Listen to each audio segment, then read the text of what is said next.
You're watching Reuters TV. Here are your top stories. Trump invites the Senate over for a talk about North Korea. Proof that Assad did carry out a deadly sarin gas attack. Not sure what to wear? Amazon wants to help. This is Reuters Now.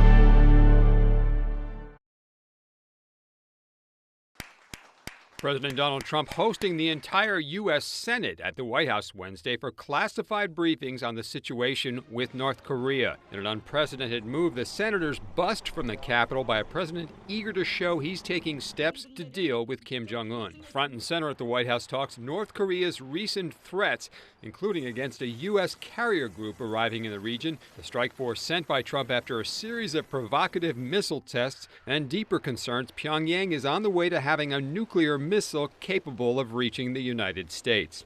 Trump needing buy-in from Congress for any tougher moves he might consider, from stepped-up sanctions to potential military action, which the White House has not ruled out. Ahead of Wednesday's meeting of the U.S. military moving into position THAAD missile defense systems to protect South Korea amid local protests.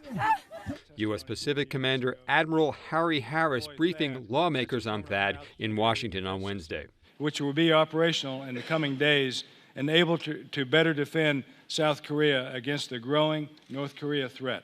Harris voicing worry over the reach of North Korean missiles, saying the U.S. capacity to defend Hawaii might need to be upgraded, and rejecting the notion Pyongyang's rhetoric is all a bluff. I don't share your confidence that North Korea is not going to attack either South Korea or Japan or the United States. Harris saying the Vincent Carrier Group is equipped to repel any attack. After briefing senators, White House officials heading directly to Capitol Hill to brief the entire membership of the House as well.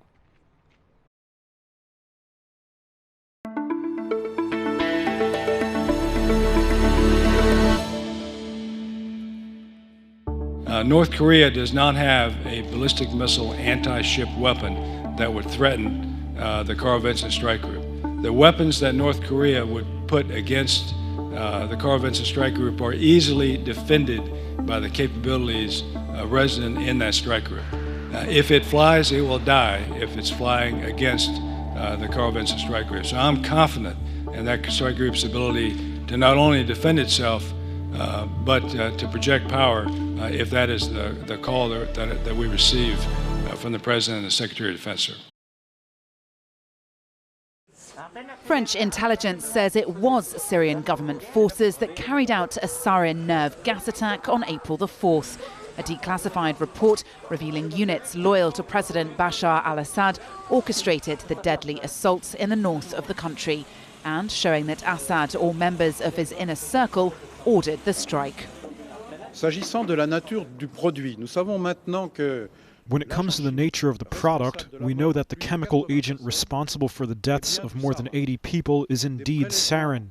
Environmental sampling and sampling from the victims were carried out immediately after the attack, as well as from the place of the attack.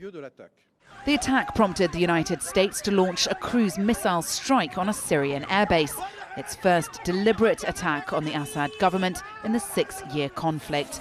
The Syrian leader has said since then that the evidence of a poison gas attack was false, denying his government has ever used chemical weapons. We know from certain sources that the process of fabrication of samples of sarin taken is typical of the method developed in Syrian laboratories. This method is a signature of the regime, and it's what enables us to establish its responsibility in this attack. We know because we kept samples from previous attacks that we were able to use in the relevant laboratories for comparison. Back in September 2013, Syria agreed to destroy its entire chemical weapons program. But the report said there were serious doubts that this had happened, listing some 140 suspected chemical attacks there since 2012. It says Assad's latest denials were not credible, especially given the huge number of casualties arriving in Syrian and Turkish hospitals in a short space of time, and the sheer quantity of social media posts showing people with neurotoxic symptoms.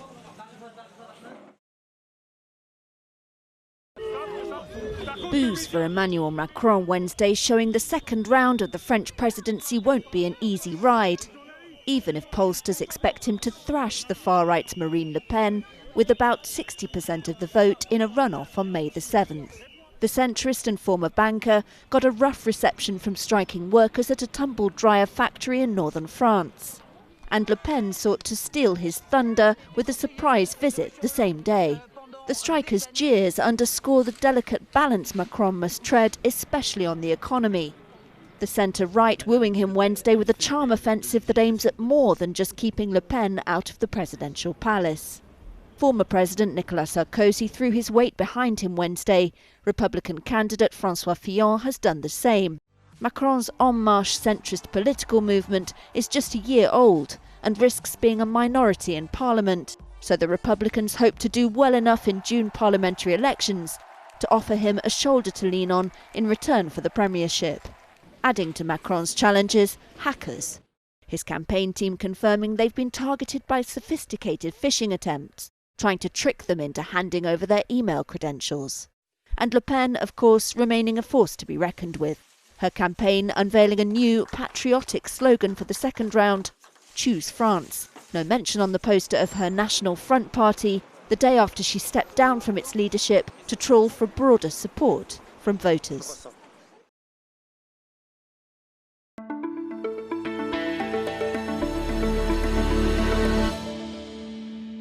Every vote for him is a vote for a chaotic Brexit. Every vote for me is a vote to strengthen our hand in negotiating the best deal for Britain. Every vote for him is a vote to weaken our economy. Every vote for me is a vote for a strong economy with the benefits felt by everyone across the country. And every vote for him is a vote for a coalition of chaos. Strong leadership is about standing up for the many, not the few. But when it comes to the Prime Minister and the Conservatives, they only look after the richest, not the rest. They are strong against the weak and weak against the strong.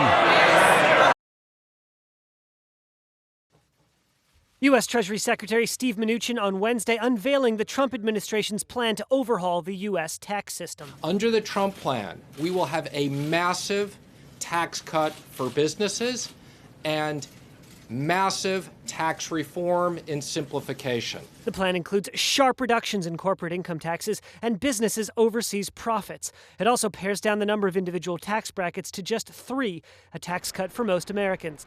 The cross-the-board cuts raising one big question. How does this plan avoid blowing out the deficit? The administration's answer? This will pay for itself with growth and with reduction of different deductions and closing loopholes. That explanation unlikely to satisfy deficit hawks, but the administration said the outline Wednesday was just a guideline, with details to be worked out in negotiations with Congress.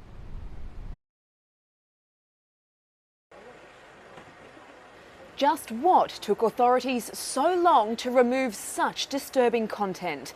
That's the big question in Thailand on Wednesday after 2 videos of a man killing his 11-month-old daughter stayed on Facebook for nearly 24 hours before being removed. Reuters' Amy Lafair in Bangkok explains what happened in that time. Local police were informed about the incident, national police were informed, and then they in turn liaised with the digital ministry here. And the digital ministry spoke to Facebook and asked them to remove the content.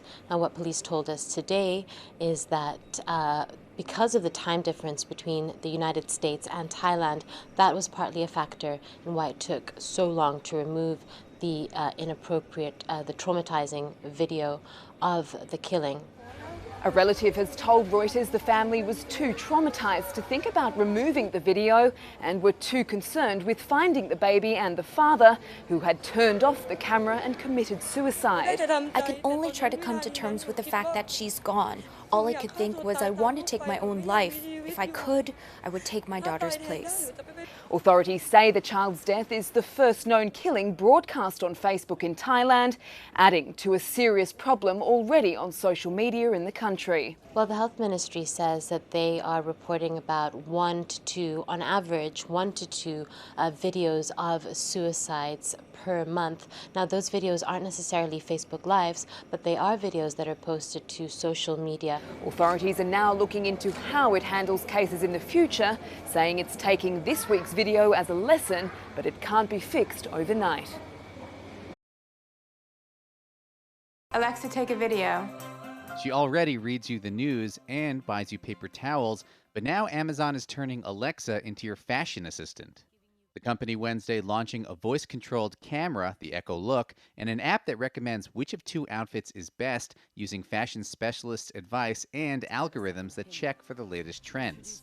Reuters' Jeffrey Daston says it's another bid to make their voice assistant indispensable, but also to make her smarter. It wants users to interact with Alexa in as many ways as possible, not just so that users become used to Alexa and can't imagine their life without it, but also because Amazon needs as much data as possible, as many people speaking to Alexa as possible to make Alexa smarter. While Amazon already dominates the apparel market, the new product underscores the company's ambitions for people to think of Amazon in terms of fashion.